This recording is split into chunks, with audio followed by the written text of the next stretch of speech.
Você pode dar um aplauso a Ele nessa manhã, porque Deus é bom. Aleluia. E abra sua Bíblia comigo no livro de Efésios, capítulo 4. Nós vamos seguir na nossa série de mensagens sobre Efésios, capítulo 4. De pé como você está, nós vamos ler a palavra de pé. Efésios, capítulo 4, a partir do verso 17, foi onde nós paramos semana passada. Um lembretezinho, olha para mim aqui, Pan. A semana de oração de setembro será amanhã, começa amanhã.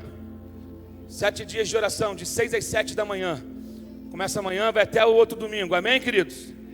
Amém? Você que gosta de orar, toda a igreja está convidada a estar aqui às 6 da manhã, de 6 às 7. Pastor, mas eu trabalho, não tem como ficar uma hora, querido. Fica 15 minutos, fica 10 minutos, fica meia hora. Tem gente que pode ficar uma hora, mas nós não vamos desistir disso, não vamos recuar disso.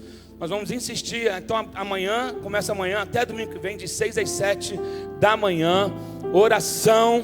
Amém? Não tem louvor, não tem, é oração. Você vai orar. A gente vai estar orando pela mudança da cidade, por um avivamento na IPAM, pela cura das enfermidades, pela restauração das famílias, orando pelos governantes, pela cidade, pelo país. Amém, queridos? Quantos creem que a oração muda? A oração não muda a Deus, a oração me muda. Amém?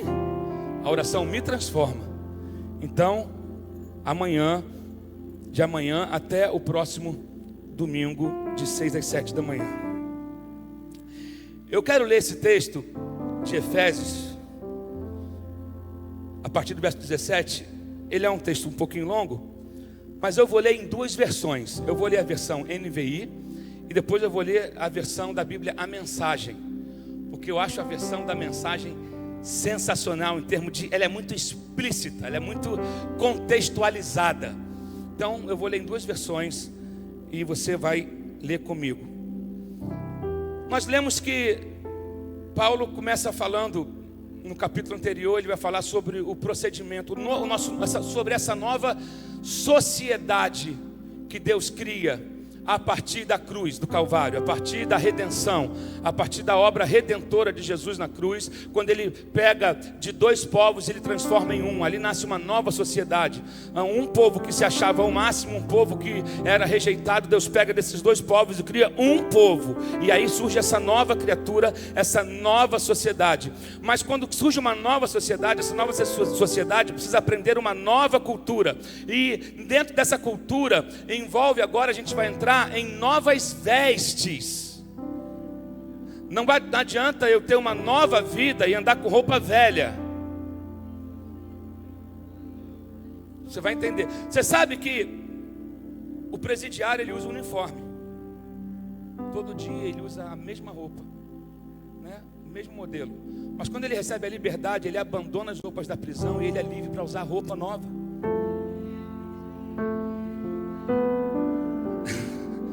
Você vai jogar o seu uniforme fora, que nós não somos mais escravos, não somos mais prisioneiros de nada. Deus tem uma roupa nova para nós, amém? Você pode dar glória a Deus por isso?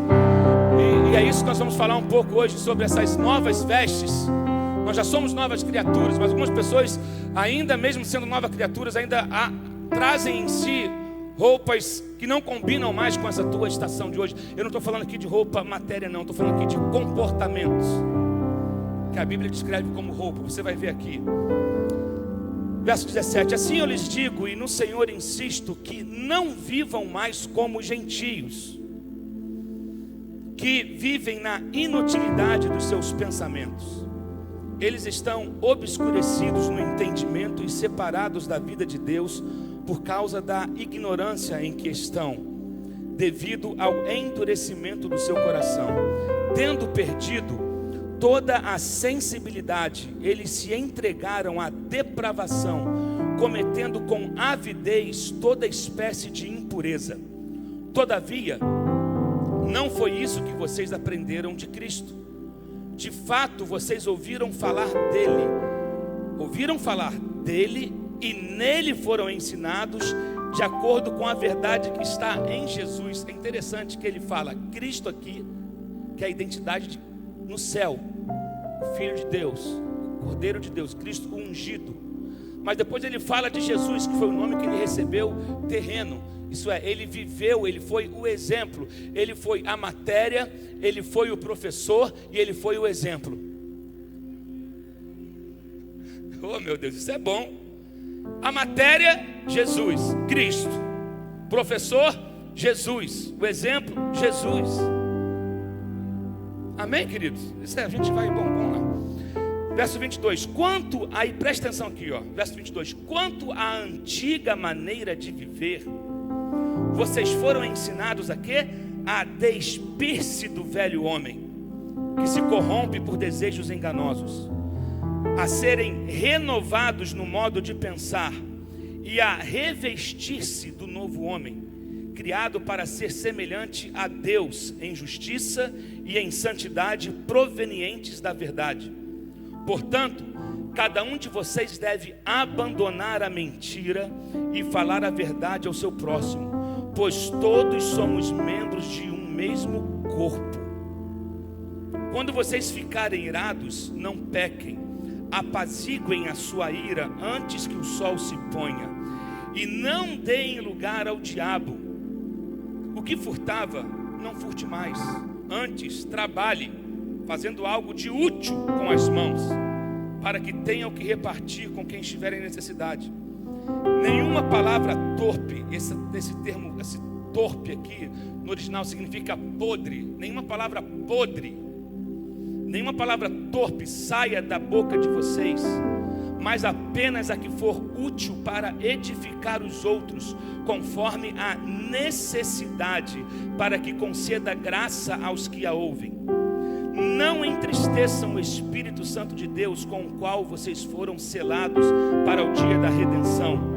Livrem-se de toda amargura, indignação, ira, gritaria e calúnia. Olha, isso aqui é sério, gente. Vou repetir, verso 31. Livrem-se de toda amargura, indignação, ira, gritaria, calúnia, bem como de toda maldade. Sejam bondosos e compassivos uns para com os outros, perdoando-se mutuamente, assim como Deus os perdoou em Cristo. Amém? Senta no seu lugar que eu vou ler a versão a mensagem e você pode estar sentado. Na versão a mensagem diz assim: é por essa razão que insisto e tenho todo o apoio de Deus em que jamais sigam a multidão, a massa ignorante que não tem nada na cabeça. Eles tanto se recusaram a se relacionar com Deus que perderam o contato não apenas com Ele, mas com a própria realidade. Não conseguem mais pensar direito, parecendo uns zumbis. São obcecados por sexo e viciados em todo tipo de perversão. Mas isso não é vida, gente. Vocês aprenderam de Cristo e acho que aprenderam direito, que foram bem instruídos na verdade, exatamente como a temos em Jesus. A desculpa da ignorância não vale mais. Tudo, e quero dizer, tudo mesmo, que está ligado àquele velho estilo de vida tem de ser abandonado. É pura podridão, doideira total, saiam fora. Agora é hora de ter um estilo de vida totalmente novo, zerado, uma vida planejada por Deus, renovada a partir de dentro, uma vida que muda para melhor a conduta de vocês e que faz o caráter de Deus tornar-se realidade em nossa vida. Essa nova vida traz mudanças. Chega de mentiras, chega de fingimento, falem a verdade. No corpo de Cristo estamos, antes de tudo, conectados uns com os outros. Se você mente para alguém, está mentindo para você mesmo. É normal ficar com raiva. É claro que todos sentem raiva, mas não alimentem vingança no coração. Não deixem que a raiva domine muito tempo. Resolvam o problema antes de dormir. Não deem mole para o diabo. Não deixem que ele prejudique a vida de vocês. Vocês costumavam roubar para levar vantagem? Não façam mais isso. Arrumem um emprego decente, até mesmo para poder ajudar os que não têm condições de trabalhar. Tenham cuidado com a maneira de falar. Nunca saia da boca de vocês nenhuma besteira ou baixaria. Falem apenas o que é útil e que ajude os outros. Cada palavra de vocês deve ser um presente. Não entristeçam Deus.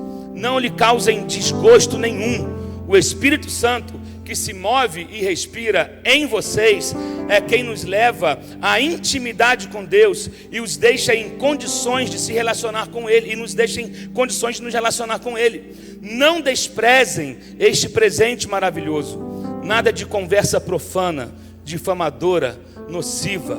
Sejam gentis e sensíveis ao próximo. Perdoem-se uns aos outros, assim como Deus em Cristo os perdoou. Perdão total e incondicional. Amém? Quero falar sobre trocar de roupa. Como falamos de uma nova sociedade, de uma nova criatura, mas se há uma nova criatura, se há uma nova sociedade, há uma roupa nova. E o nosso Deus é um Deus de coisas completas. Você já me viu falar isso. O novo de Deus é completo. A nova vida em Deus, ela é uma vida completa. Deus quer mudar todas as áreas da sua vida. Então por isso que a conversão, se alguém diz que se converteu, mas mantém velhos hábitos, ele não se converteu verdadeiramente. Ele pode estar convencido, mas não convertido. Tem pessoas que estão convencidos há 15 anos, mas não convertidos. Porque a conversão, ela nos leva a mudar de atitude, mudar de comportamento. E queridos, vou te falar uma coisa: a sociedade exige sim de nós um novo comportamento. Por isso que os crentes, todo mundo fala assim: crente não erra, crente, quando um crente erra, o jornal logo bota na cara, fulano de tal, evangélico. Já reparou isso? A gente fica indignado, né? A gente fala, mas todo mundo erra. Mas acontece que dos crentes eles esperam um comportamento diferente. Amém? Você concorda com isso? Mais ou menos, né? É esperado um comportamento diferente de nós. Então, e Deus tem essa vestimenta nova para nós. E a Bíblia, você precisa entender que a Bíblia, ela não é apenas para ser estudada, mas a Bíblia ela é para ser obedecida. Existem escutadores profissionais, estudantes profissionais, mas não existe uma versão profissional do tomar a cruz, seguir a Jesus e obedecer. Não tem uma versão profissional para isso. Isso é para todo mundo. Todos nós que estamos aqui, que somos expostos à palavra, domingo após domingo, terça após terça, ouvimos mensagem no carro, ouvimos pregadores internacionais, pregadores nacionais, ouvimos de tudo, mas a questão é, o que você faz com o que você ouve?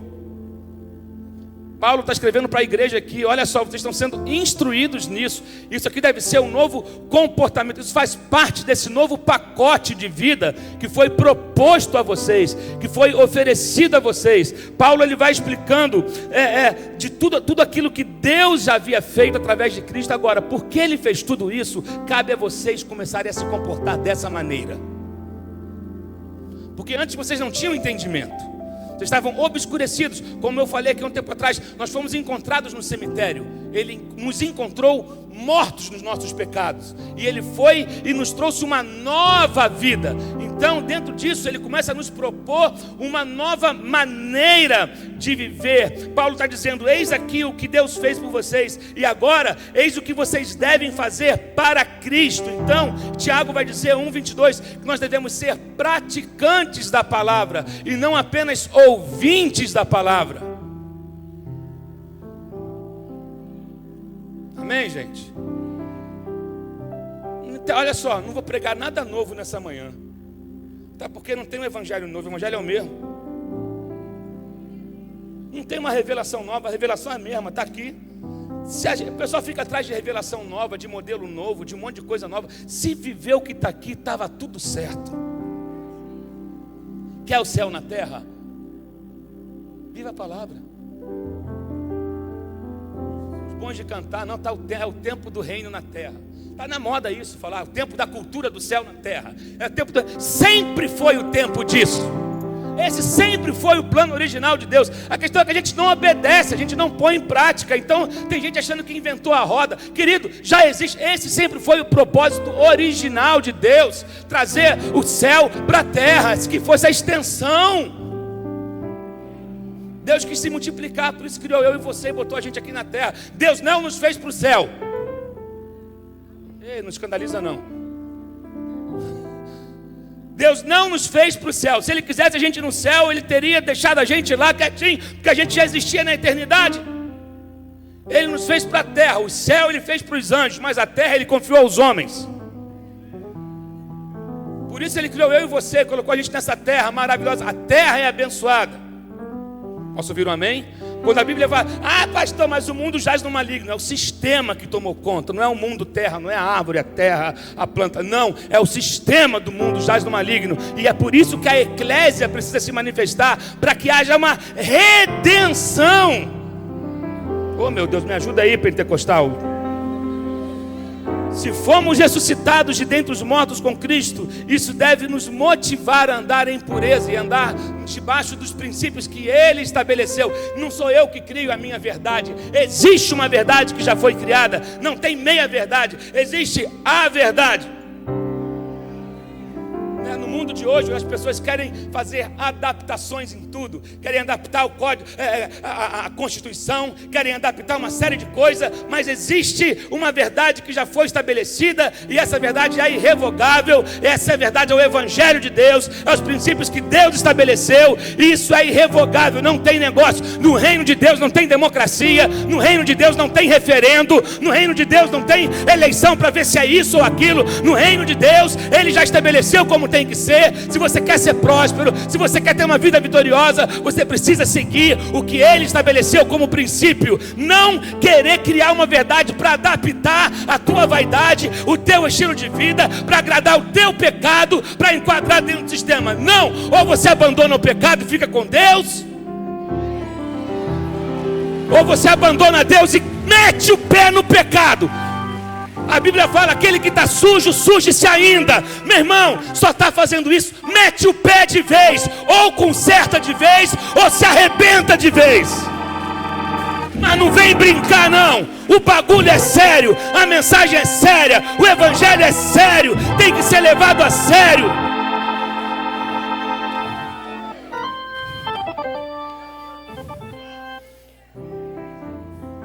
Andar em novidade de vida. Romanos 6,4. Fomos sepultados com Ele na morte pelo batismo, para que como Cristo foi ressuscitado dentre os mortos pela glória do Pai, assim também nós andemos em novidade de vida. Em novidade de vida. Oh meu Deus, eu quero que você entenda, nós estamos vivos em Cristo e não mortos no pecado. Estamos vivos em Cristo e não mortos no pecado. Portanto, nos despojemos do velho homem e nos revistemos do novo homem. Hoje é dia de você trocar de roupa, ou tomar posse dessa nova roupa que tem para você. Sabe, vamos tirar as vestes da morte e vestir as vestes da graça. Amém? Estou com raiva não, gente. O meu jeito é esse mesmo. Vestir as roupas da graça. Eu queria aprender a pregar baixinho, pastor Léo. No seminário ensina. Tem gente que fala mansinho, eu tenho a inveja, mas eu não consigo falar. A válvula é ligada. Tem uma válvula que esquenta, né, Dad? E aí vem o drive junto. Bam! Aí pronto. Aí nós vamos ver o que nós lemos aqui, o alerta que Paulo faz no verso 17. Não vivam como gentios. Gentio que tem a ver com aquele que não tem fé, com aquele que decidiu viver uma vida sem compromisso com nada. Vive de acordo com os seus desejos. Ele é escravo dos seus desejos, escravo dos seus prazeres, escravo da sua mente. Cada hora ele tem vontade de fazer uma coisa. Ele não tem um foco. Não vivam como gentios. Ele vai falar na inutilidade dos seus pensamentos, ou na vaidade do seu sentido. É terrível quando você vê uma pessoa que ainda não nasceu de novo, ou como tem pessoas que infelizmente são escravos das suas vaidades. Ele vai dizer na inutilidade dos seus pensamentos, ou na vaidade do seu sentido. E a vida sem Deus, ela é intelectualmente frustrante, inútil e sem sentido. A pior coisa é quando uma pessoa não tem sentido, não sabe por que ela foi criada, não sabe por que ela existe, e ela tenta fazer essas descobertas através do dinheiro, através de relacionamentos, e algumas pessoas são dispostas a abrir mão de valores a se venderem literalmente para poder trazer algum sentido para a sua vida. Algumas pessoas entram na ânsia do ter, porque ela acha que se ela tiver muito, ela vai encontrar algum sentido, ela vai ser aceita num determinado grupo social, e aí fica nessa comparação desenfreada, e a mente, na verdade, a gente ouve o ditado de que mente vazia é a oficina do diabo, mas uma mente vazia, ela é a indústria de Satanás. Na verdade, Deus quer, com isso tudo que Paulo está nos ensinando aqui, através de Cristo, a trazer um sentido para a nossa vida. Você não foi criado para viver uma vida de maneira inútil, mas você foi criado para um propósito, e você foi criado para boas obras. Você foi criado para ser alguém produtivo, você foi criado para ser alguém frutífero, você foi criado para ser alguém que a tua vida deixe uma marca nessa sociedade, na sua família, onde quer que você esteja. Não que você simplesmente seja alguém que existiu e não deixou nada, e não construiu nada, e não fez nada. Que deixa eu falar para alguns aqui, queridos, a vida está passando. Até quando tu vai ficar vivendo essa vida inútil? Com esse pensamento fútil, inutilidade dos seus pensamentos. Eu quero que algumas pessoas precisam ouvir isso aqui hoje. Olha para a sua vida e veja o que você construiu de útil até hoje. Não responda não, é você e Deus.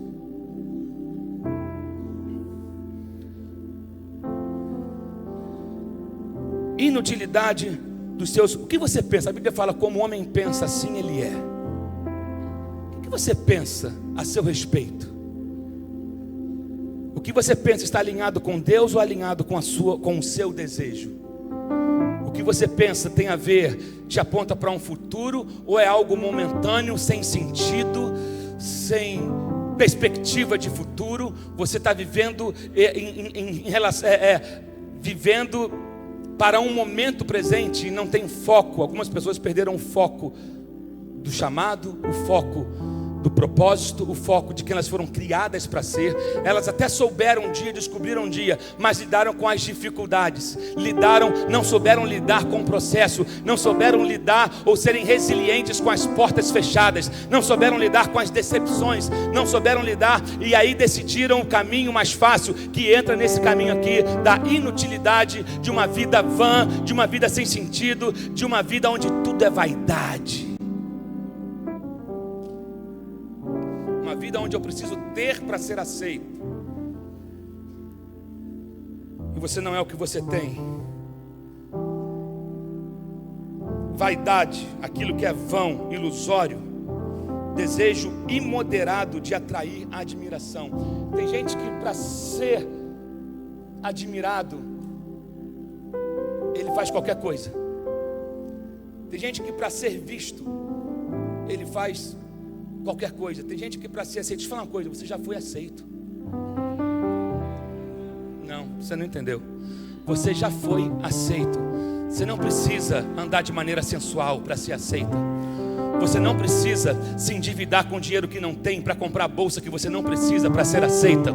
Você não precisa comprar o carro que você não tem condições, se endivida todo para poder ser aceito. Você não precisa, ceder aos teus princípios e negociar com o teu charme e a tua sensualidade para alcançar uma promoção no trabalho. Porque quando Deus quer promover, o diabo obedece. Então você não precisa, homem, abrir mão dos seus valores para fechar o contrato e tirar onda com o chefe. Quando Deus quer promover alguém, Ele faz o caminho, Ele abre a porta. Oh meu Deus, você não precisa disso. Não seja escravo da tua vaidade e compromete os teus princípios. Gente que é escravo da vaidade, por conta disso ele quer ser aceito, ele quer chamar atenção, então ele faz de tudo. Ei, deixa eu falar uma coisa, você é amado por quem você é. Deus te conhece sem filtro. Deus te conhece sem filtro. No Instagram tem um monte de filtro hoje à disposição. Deus olha quem você é sem filtro. Deixa eu falar uma coisa, é tudo fake. Cuidado com as suas comparações, porque elas são fakes.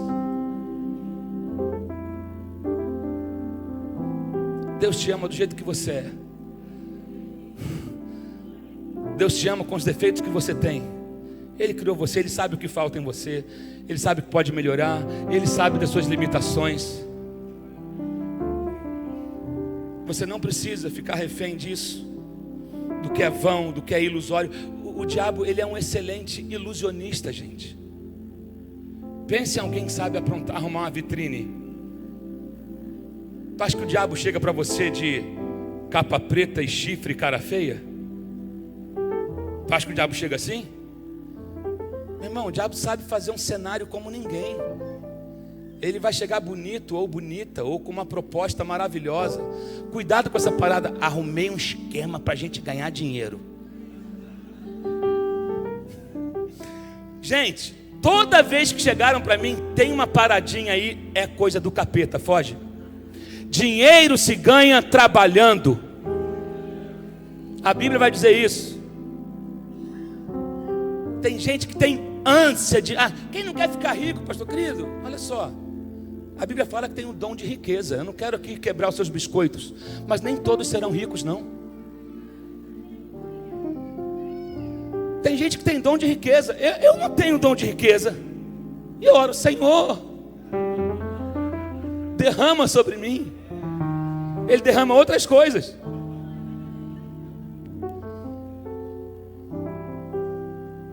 E tem gente que já teve muito e perdeu tudo.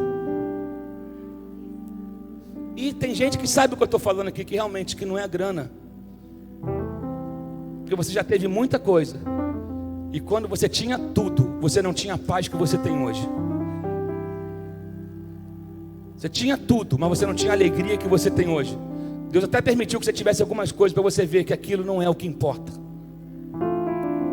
Então cuidado com a ilusão desse mundo. Cuidado. Salmo 1 vai dizer para a gente não se assentar. Bem-aventurado o homem que não se assenta no caminho dos pecadores, não se detém no caminho dos pecadores, nem se assenta na roda dos escarnecedores. Antes tem o seu prazer na lei do Senhor, e na sua lei medita dia e noite. E lá no final do salmo vai dizer: e tudo que ele fizer prosperará.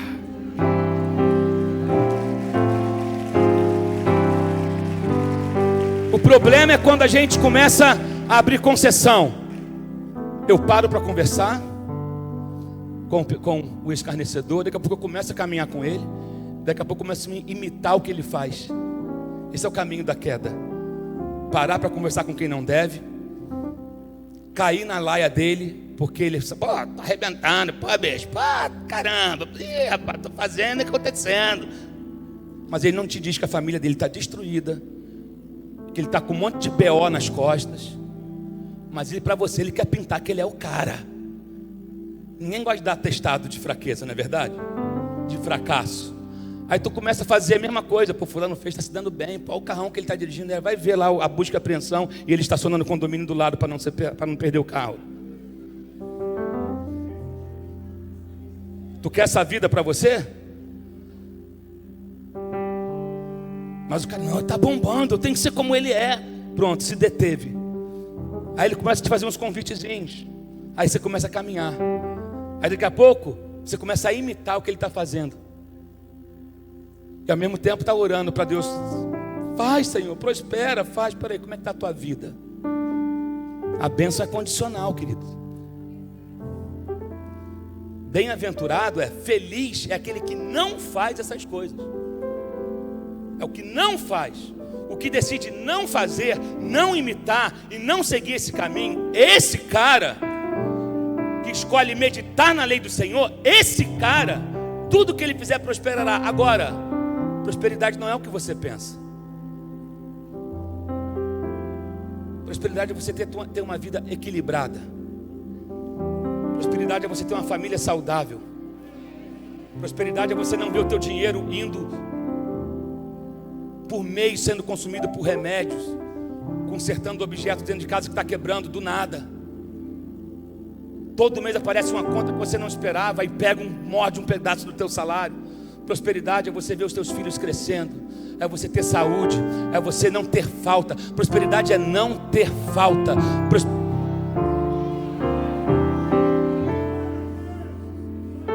É não ter falta. Você consegue se alegrar com o que você tem hoje? Acho que não muitas pessoas, né?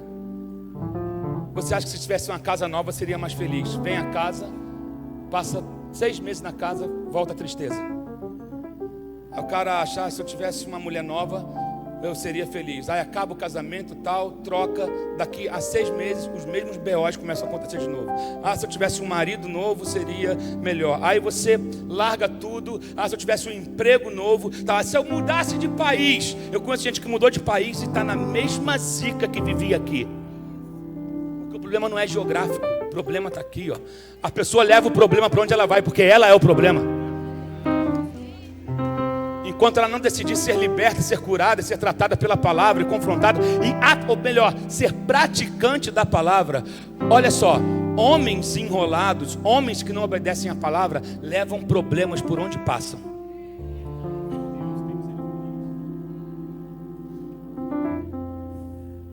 Forte, né? Vaidade, aquilo que é vão, ilusório, desejo imoderado de atrair admiração. Deixa eu te falar uma coisa: o céu admira você do jeito que você é. Deus admira você do jeito que você é. Você não precisa ficar fazendo propaganda de si. Você é linda demais, perfeita aos olhos do Pai. Ninguém igual a você eu vi jamais. Princesa e príncipe. Deus, a cor de sua pele, os seus cabelos desenhou, cada detalhe, um gesto de amor. Canta. Você é linda.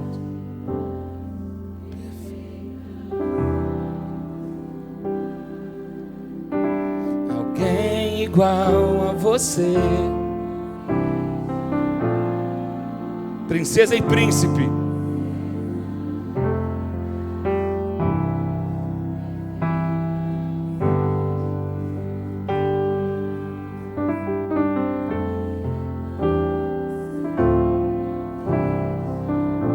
Pois é, Deus te fez assim. Deus se ame. Amém? Aí ele vai dizer, mais uma vez eu quero afirmar aqui que você não é o que você tem. Amém? Você não é o que você tem. Aí ele vai dizer, obscurecidos no entendimento. Pessoas que vivem numa cegueira constante, vivem em trevas total, e trevas, cegueira, escuridão interior causada pela incredulidade, causada por uma vida mental fútil. Por que muita gente está hoje vivendo em confusões mentais, em problemas, em crise de identidade? Eu sei, a depressão existe, ela é real. Inclusive estamos tratando isso nesse mês de setembro todo. Ela é real, mas muitas pessoas estão com a mente vazia, pensando coisas, sabe, não conseguem construir nada, não tem um foco. Então por isso vivem em crises constantes. Deus quer te libertar disso novo. Essa roupa velha Deus quer tirar de você e colocar uma mente nova, sabe? Mas para isso você precisa se abrir para um entendimento. Deus quer encher, você precisa ter recheio. Ter uma mente que pense como Deus pensa, uma mente que gere aquilo que Deus quer realizar nesse tempo aqui. E aí ele vai dizer, obscurecidos no entendimento, o maior inimigo do homem não é o diabo. Eu vou repetir. O maior inimigo do homem não é o diabo. Pensa nisso. A gente fala, não, estou lutando contra o inimigo ferido, capeta, sapricó, biriba, peludo, seja lá o que for, está se levantando. Deus já resolveu o problema do pecado na cruz. Ele pisou a cabeça da serpente. Jesus resolveu a questão do diabo. Mas Jesus não pode resolver a questão da ignorância. O maior inimigo do homem hoje não é o diabo, é a ignorância. É uma mente que não se abre para receber o que Deus quer fazer. Por quê? Porque Jesus resolveu o problema do pecado, mas Jesus não vai aprender por nós. Ele é o professor. Posso ouvir um amém aqui? Ei, coisas que Jesus não pode fazer. Jesus pode tudo, pastor. Resistir ao diabo não é papel dele. Ele fala para a gente, resistir ao diabo e ele fugirá de vós. Submetam-se a Deus, resistir ao diabo e ele fugirá de vós. E coisas que Jesus não pode fazer, aprender por nós. Ele é o professor, ele está dando a matéria, ele está ensinando. Você aprende, ele está ensinando. E só que ele é um professor diferente, ele ensinou com a prática. Porque também é fácil dizer para você falar quando eu não faço. Jesus não, ele ensinou fazendo. Ele ensinou falando e ele ensinou mostrando. Está pegando aí? Ele ensinou na prática para dizer o seguinte: tudo que vocês vão enfrentar, eu vou passar para vocês. Eu vou mostrar para vocês que é possível viver uma vida íntegra num mundo confuso. Porque eu vivi. No mundo tereis aflições, mas tem de bom ânimo, porque eu venci o mundo. Eu passei primeiro, eu venci, eu suportei, para que vocês não desanimem. Oséias 4:6 vai dizer: o meu povo foi destruído por falta de quê? De conhecimento. Essa palavra conhecimento significa por causa da ignorância. A Bíblia chama de ignorância as trevas, escuridão, e chama de conhecimento a luz. Tudo que estava em trevas, tudo que é trevas é ignorância. Quando houve lá no Gênesis e haja luz, antes de Deus criar o sol, ele estava dizendo: haja conhecimento sobre as trevas. O haja luz de Gênesis é haja conhecimento da verdade num cenário de trevas, num cenário de caos, num cenário, sabe, a luz revela. Não, você não está entendendo. A luz revela. Se a gente apagar isso tudo aqui, ficar num breu total, a gente pode esbarrar em coisas que estão aqui, mas eu talvez por conta da escuridão eu não consigo enxergar. Mas quando a luz acende, eu passo. Eu enxergo a caixa, eu enxergo algo. Se apagar tudo, talvez eu fique inseguro sobre de onde estão as coisas. Aí eu tropeço, porque eu não tenho conhecimento exato de onde estão. Mas quando a luz vem, a verdade é revelada. Deus quer trazer uma revelação sobre a tua vida. Deus quer trazer luz sobre as tuas trevas. Deus quer trazer luz diante da tua ignorância. E aqui, querido, a ignorância no sentido do não ter conhecimento. Tem pessoas que são ignorantes porque nunca foram expostas àquela matéria. Eu já expliquei isso aqui uma vez. Eu sou um ignorante de medicina porque eu não estudei medicina. Eu sou um ignorante de psicologia porque eu não estudei psicologia. Eu sou um ignorante de mecânica porque eu não estudei mecânica, porque eu nunca fui exposto a isso. Agora, uma vez que eu sou exposto à matéria, passo por ela toda e decido rejeitar, eu sou ignorante por opção. Tem pessoas que do Evangelho são ignorantes por opção, porque elas rejeitam o conhecimento. Elas rejeitam, elas querem um resultado, mas não querem um processo. Me cura, me dá um casamento, me dá uma casa. Elas veem Deus como um banco de negócios ou como uma casa de caridade simplesmente. Deus não tem compromisso com as tuas vaidades. Já falei isso, não é novidade também para você não. Deus tem compromisso com a tua necessidade, com o teu crescimento, com o teu desenvolvimento. Então Ele não quer que você viva na obscuridade do teu entendimento.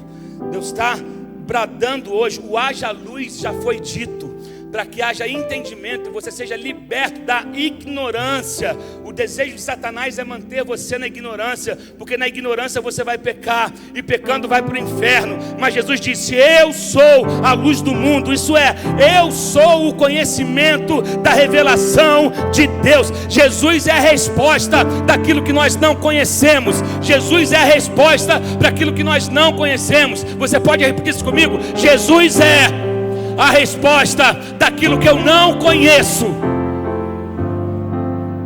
Aleluia. Ele é isso. O que é ignorância? Falta de conhecimento da verdade. Jesus é a verdade, não tem outra verdade, não tem meia verdade, não tem semi-verdade, não tem. Jesus é a verdade. Eu sou o caminho, a verdade e a vida. Ninguém vai ao Pai se não for por mim.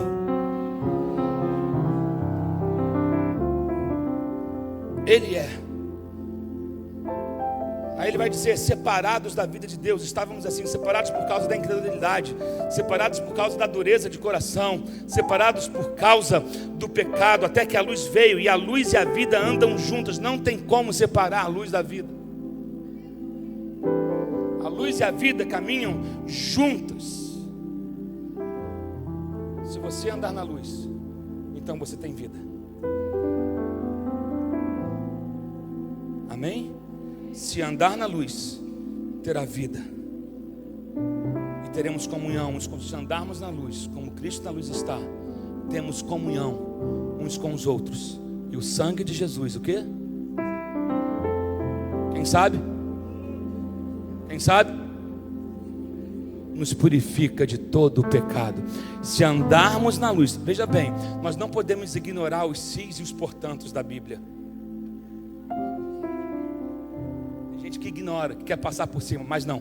Se andarmos na luz, como Ele na luz está, temos comunhão uns com os outros. Eu só posso ter comunhão com você se eu estiver na luz. Porque se eu estiver na ignorância, nas trevas, a minha tendência é ter rixa com você, é te encarar como inimigo. Mas se eu ando na luz, como Cristo na luz está, aí nós temos comunhão uns com os outros. E o sangue de Jesus nos purifica de todo o pecado. Quem pode dizer glória a Deus? Diz aí glória a Deus. Sabe? Aí ele vai dizer, tendo perdido toda a sensibilidade. Insensibilidade é a arrogância diante de Deus e dos homens. Uma vida sem limites, uma vida desenfreada, uma vida irresponsável. Pessoas que se entregam ao pecado, se entregaram ao pecado e se abandonaram, cometeram com avidez, sabe?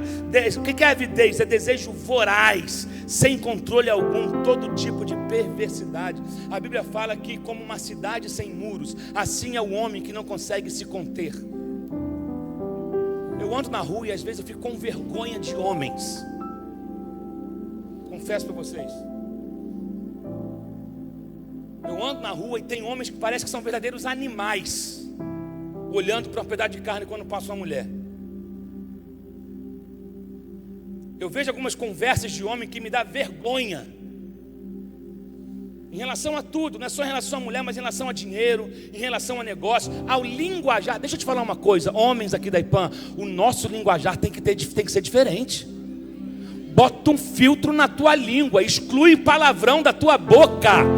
Exclui palavrão da tua boca. É feio. Ei, é feio. Tua mãe te ensinou nisso? Tua mãe te ensinou para ter boca suja? Tua mãe te ensinou para ficar falando coisinhas indecentes, piadinhas imorais, ficar falando da mulher alheia, mulher que não é tua, aí na frente, sabe, um comportamento, tem homens que têm comportamento ridículo, que dá vergonha, sem limite, e acha que é o cara, na verdade está todo frágil e não sabe, porque como homem, como uma cidade sem muros, assim é um homem que não consegue se controlar. Quer ver outra área? Tem gente que não consegue se controlar na área da raiva, da ira. Ele acorda fazendo o seguinte: hoje quem me chamar de bonito, eu dou um botadão para dentro da cara. Ele sai de casa querendo arrumar uma confusão. Ele sai de casa querendo brigar no trânsito. Ele diz, você não precisa provar quem você é. O grande lance do homem de Deus é que ele consegue se controlar, tem domínio próprio, porque ele é guiado pelo Espírito Santo de Deus. Eu não vou ser dominado pela minha. Aqui vai dizer, irai-vos, mas não pequeis. A gente fica com raiva. Não é pecado ter raiva, eu sinto raiva. Provoca, sinto raiva. Mas eu não vou deixar que isso controle a minha vida. Eu não vou cultivar uma horta de raiva dentro de mim. Tem gente que ela tem coleção de pessoas que ela tem raiva, e ela rega isso todo dia. Tem raiva da mãe, do pai, da sogra, do cunhado, da tia, do irmão, do colega da escola, do professor, do patrão, do presidente, do prefeito, dos governadores, dos deputados. E ele vai limitando aquela...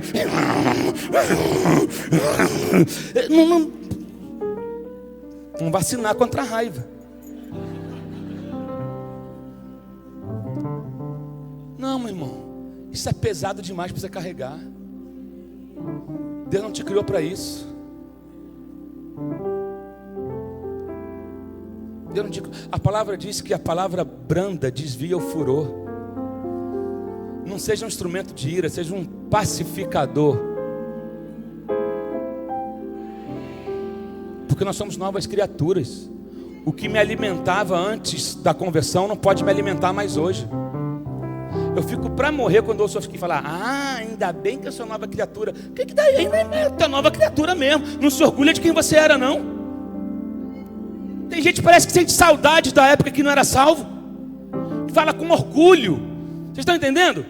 Pastor, se eu não fosse crente... Cara, ainda bem que tu é crente. Se orgulha de ser crente, que você não é mais quem você era. Como se fosse, era ridículo como você era antes de ser crente. Teu comportamento era terrível antes de ser crente. Ainda bem que você foi salvo, não se orgulha. É igual a gente que vai contar testemunho e gasta 40 minutos dizendo o que ele fazia para o diabo e 5 minutos do que Deus fez na vida dele. Eu fico para morrer com esses testemunhos. Eu matei 1000, eu fiz não sei o quê, eu era isso, eu fazia aquilo, e blá blá blá. E tu acha isso bonito? Tinha que estar aqui na frente chorando e humilhado, dizendo: Deus, fiz coisas terríveis, mas o amor de Deus, a graça do Senhor, eu fui alcançado, eu não merecia, mas o amor dele, sabe? Uma vez eu vi o pastor Jorge Linhares, lá de BH, interromper um testemunho. Ele tem umas coragens, eu quero trazer ele aqui. É que o culto dele também é terça-feira lá, mas ele falou: ô Emerson, crie um culto numa quarta ou numa quinta que eu vou estar lá com vocês. Estava eu e a Fernanda e o Dr. Russell Shedd sentados assim. Fernanda estava começando, estava no segundo álbum de CD Sonhos. Lá na Getsemane tem aquelas 3 cadeiras, né? Ele bota os convidados ali. E um irmão da igreja trouxe uma pessoa para dar um testemunho que tinha matado uma mãe com um bebê no colo num assalto a banco. E o marido dessa mulher pregou para esse cara na cadeia, esse cara se converteu. Assim, foi lindo, cumpriu a pena dele, não ficou lá os anos preso, pagou lá o que a justiça determinou. Mas quando o sujeito foi dar o testemunho, ele começou a falar de tudo que ele tinha feito. E ficou nisso já uns 20 minutos, e tinha um pregador da manhã. Porque eu matei, porque eu fiz, porque eu chutei, porque eu esmigalhei, porque eu rasguei, que não sei o que, pastor Jorge. Ô irmão, o que você fez é muito feio. E você está se orgulhando demais do seu passado. É o seguinte, vou te dar 5 minutos para você falar o que Jesus fez na sua vida. Eu vou passar para o pregador. Não tem que se orgulhar do que você fez não, conserte o seu testemunho. Eu queria ter essas coragens. E essa não foi a primeira vez que ele fez isso. Eu estava lá numa outra. Parece que acontece quando eu estou lá, gente. Só que já foi um outro pastor que foi pregar e foi dizer que a igreja estava arrumada de maneira errada. Aquela época dos adoradores sem face, que o púlpito não tinha que estar aqui, que ninguém tinha que adorar assim, que tinha que adorar de costa e bater na cabeça. Ele pegou o microfone e falou: quando você tiver a sua igreja, você faz do seu jeito. Eu acho legal, tem que ter essas ousadias, porque tem gente que parece que inventou a roda e quer ensinar, né, os outros. Bom, então você tem que falar do que Jesus fez, a obra da cruz. Conta quem você é hoje. Amém? Conta quem você é. Seu testemunho é apenas uma porta de entrada para revelar o que Jesus fez na sua vida hoje, o que tem feito hoje na sua vida, para dizer: olha, eu tinha uma vida sem limites, mas Jesus veio. Ei, querido, estabeleça limites. O homem precisa de limites. Seus filhos precisam de limites. Há uma geração hoje sem limite, está dando no que está dando aí. Vai ver os nossos universitários como é que estão hoje. Vai ver as faculdades como é que estão hoje. Sabe por quê? Não tem limites. Deixa eu te falar uma coisa aqui, pai e mãe, enquanto seu filho morar com você, quem impõe limite é você. Fico para morrer quando mãe quer deixar filho dar direção para pai. Ou para pai e mãe. Pai e mãe é que dá a direção. Pai e mãe diz como vai ser. Pai e mãe que dá a direção, aponta o caminho. Quando o seu filho for independente, pagar as contas dele, aí você deixa, aí é problema dele. Mas enquanto estiver debaixo do seu teto,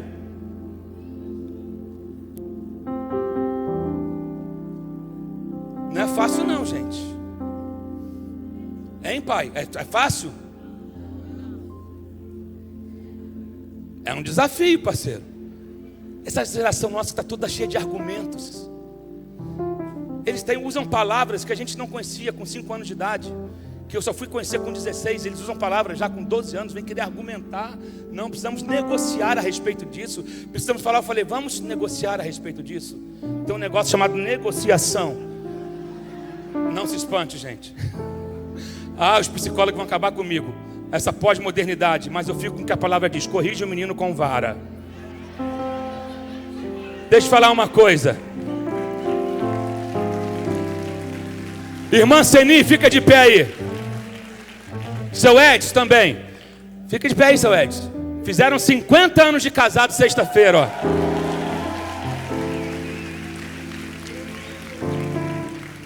Quero só honrar a vida de vocês. Pode sentar. Mas eu já contei isso aqui uma vez e vou repetir, porque talvez alguém não tenha ouvido. Mas a primeira correção que eu recebi foi na igreja. Minha mãe me levou no... Eu acho tão bonito um pai que consegue só se comunicar num olhar. Eu não cheguei nesse nível. Eu não cheguei nessa fase. Mas eu acho tão bonito, porque tem pais que falam: eu olho para o meu filho e ele já sabe. E ele já sabe que está fazendo errado e fala. Eu falo, eu olho para o meu filho. Hoje já não, o Isaac já está bem alinhado. Mas há um tempo atrás, eu olho para o meu filho e falo assim: eu vou te fulminar quando chegar em casa.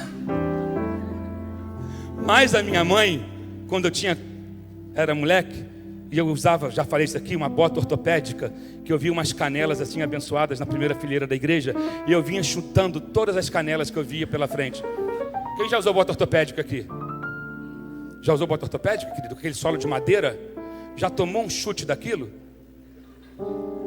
E eu fazia bagunça. Era só o pastor falar: vamos abrir as nossas Bíblias, e eu começar a zoar o culto. Minha mãe me levou no banheiro e falou: eu vou te dar 4 correadas se você fizer isso no próximo culto. E eu fiz no próximo culto. E a minha mãe era assim: minha mãe ia me bater e ela sentava com a Bíblia. Meu filho, a Bíblia diz: corrija o menino, ensina o menino no caminho que deve andar. A Bíblia diz que tem que corrigir o menino com a vara. Mamãe vai te bater porque te ama. Mamãe não quer que você cresça um menino mal educado. Então vira o bumbum que minha mãe vai dar 4 correadas.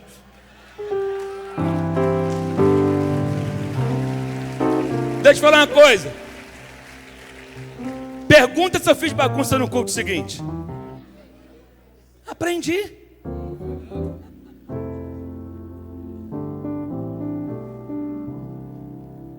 Eu não sei porque eu estou falando isso. Não está nem no esboço.